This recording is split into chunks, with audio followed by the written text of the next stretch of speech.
Greetings, Math 111. You've been wondering when we were going to talk about probability. It sure seems like we've only talked about statistics. Isn't this probability and statistics? You're exactly right. So section 5.1, we are going to start talking about probability. Probability is something that we hear on the news, we hear around us all the time. What are the chances? What do you think? Is it going to rain? So forth. So what is probability? All right.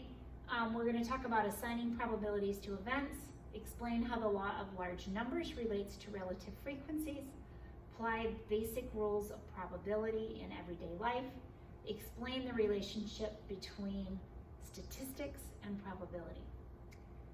When we use probability in a statement, we're using a number between 0 and 1. Okay, I need to do a dance because this is super, super important, okay? Probabilities must be between 0 and 1, okay?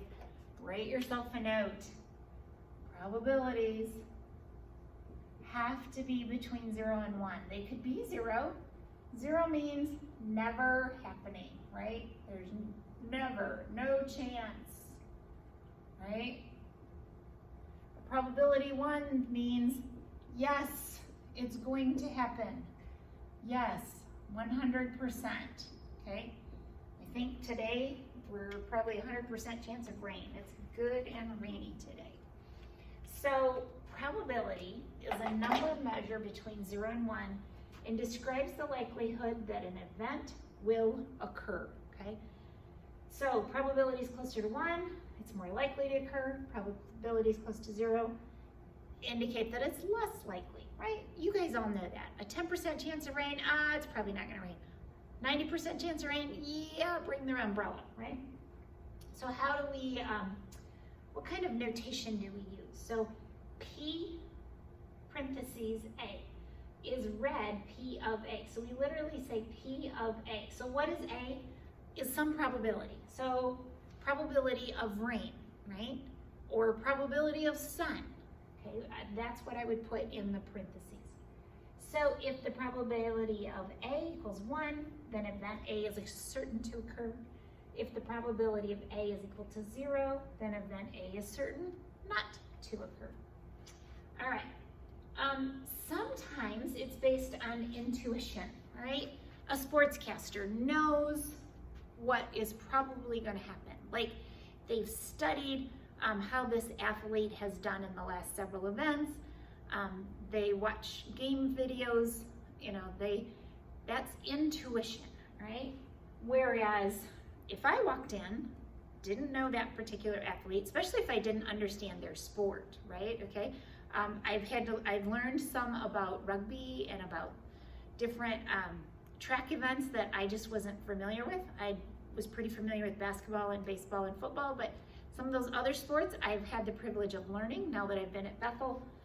As I've gotten to know students better, I have some intuition. But let's say I walked in and had to do statistics on a rugby team, I would just have numbers, right?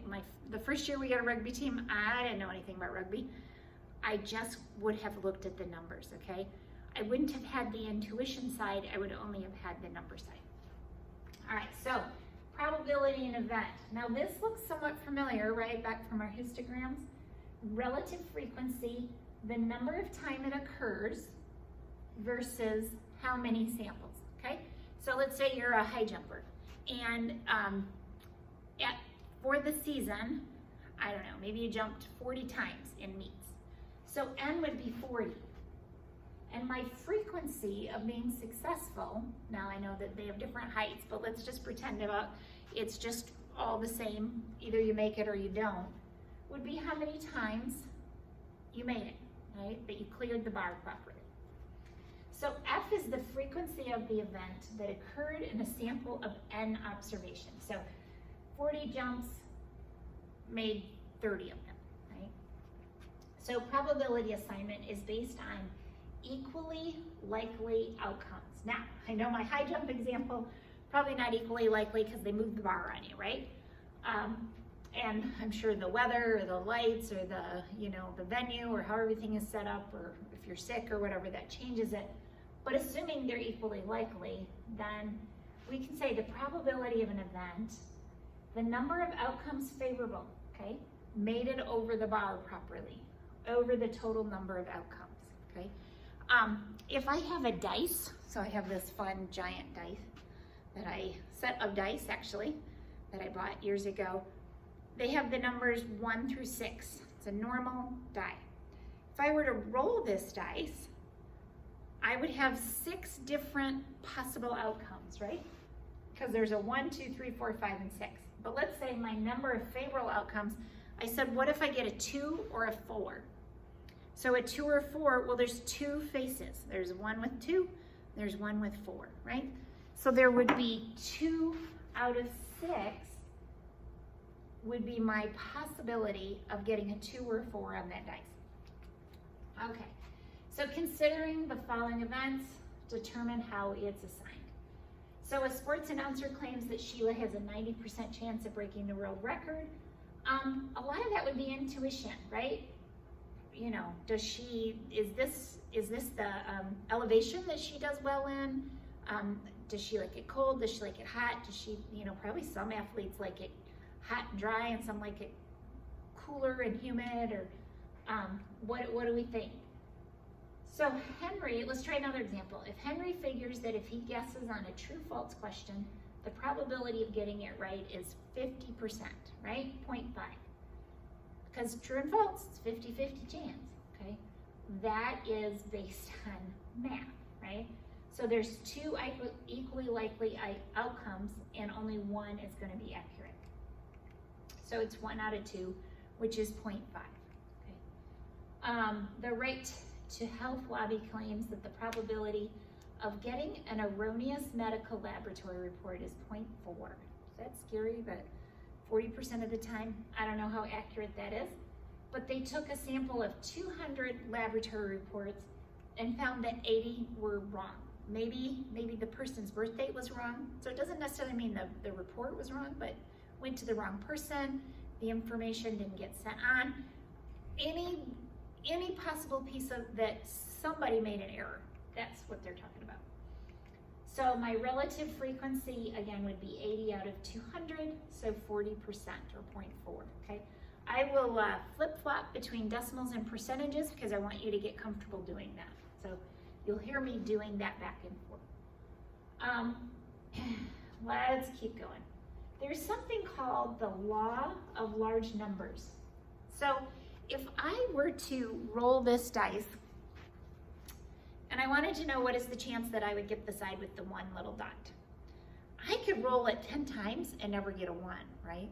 That could happen. But if I rolled it 1,000,000 times, I would get really close to 1 out of 6, right? There's 6 sides, and if I was just looking at what is the chance I'll get the 1, eventually I should get to 1 out of 6. That would be the theoretical probability.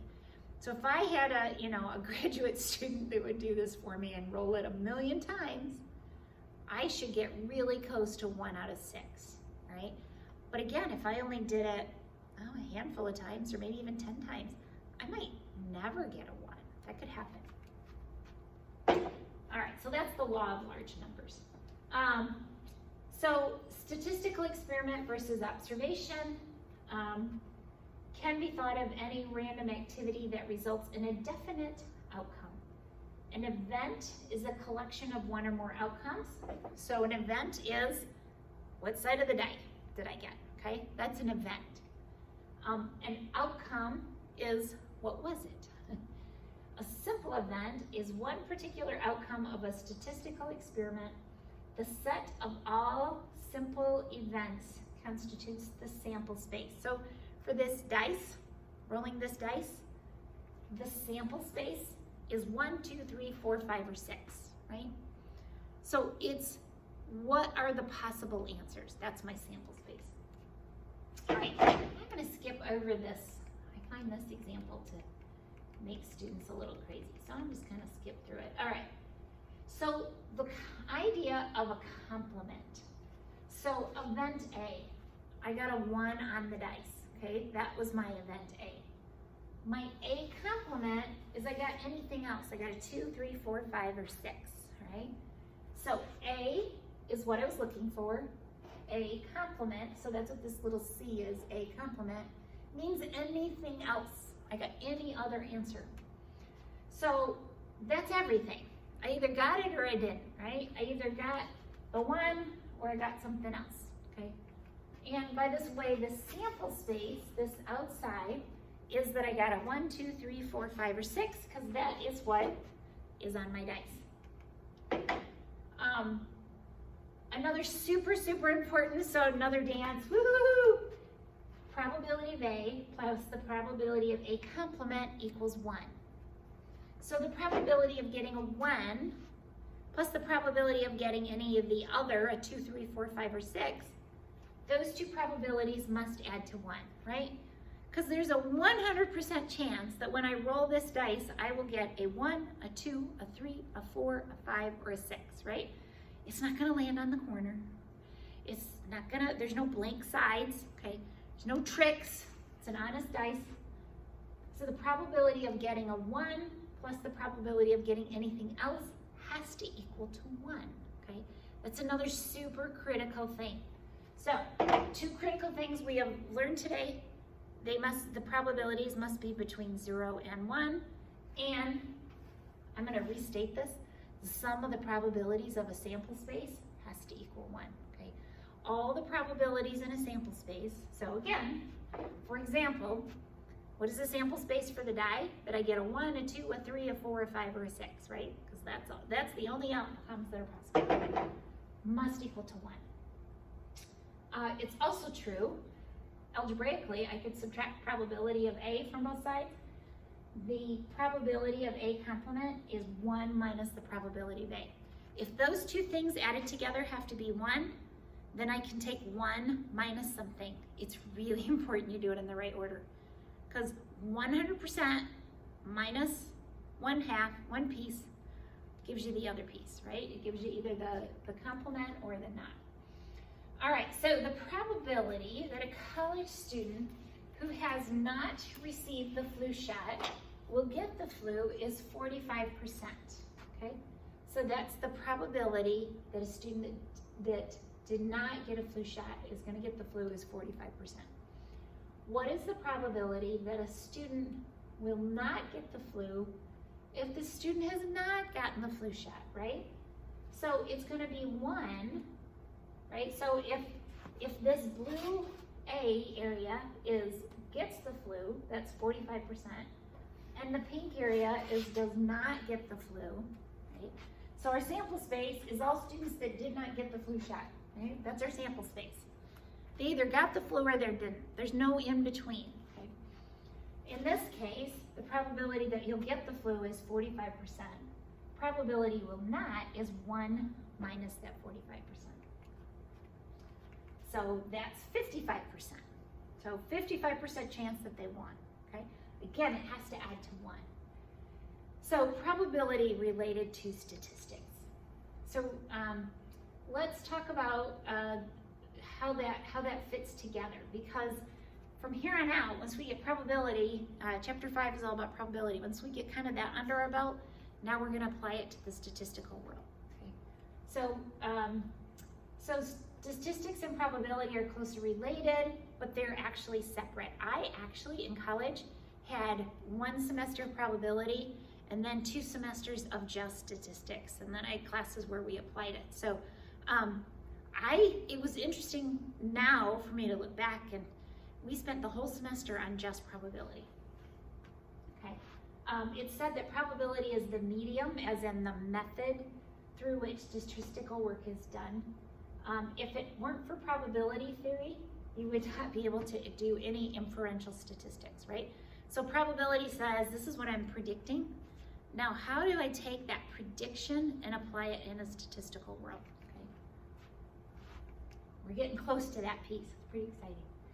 So, so let's say we know the exact makeup of the entire population, right? You guys all did a good job answering my question about parameter versus statistics. So entire population, that's parameter. So if we had something, I brought my bag of Legos because this is good. Let's say we had something like, we had 3 green marbles, 5 red marbles, 4 white marbles, in a bag, and we had to draw out 6. What's the probability that none are red, right? I could do something with my Legos. I have blue ones and orange ones and red ones. I have one weird one in here too. Where'd it go? So I have one with the design on it. I have one big one. So we could do some sort of study, even with Legos or marbles, and says, how do we know, all right? That's a known population. What if we have an unknown, but we only had a sample?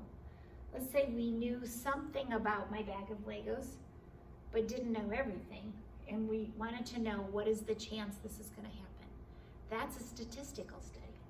All right, have a great day, guys.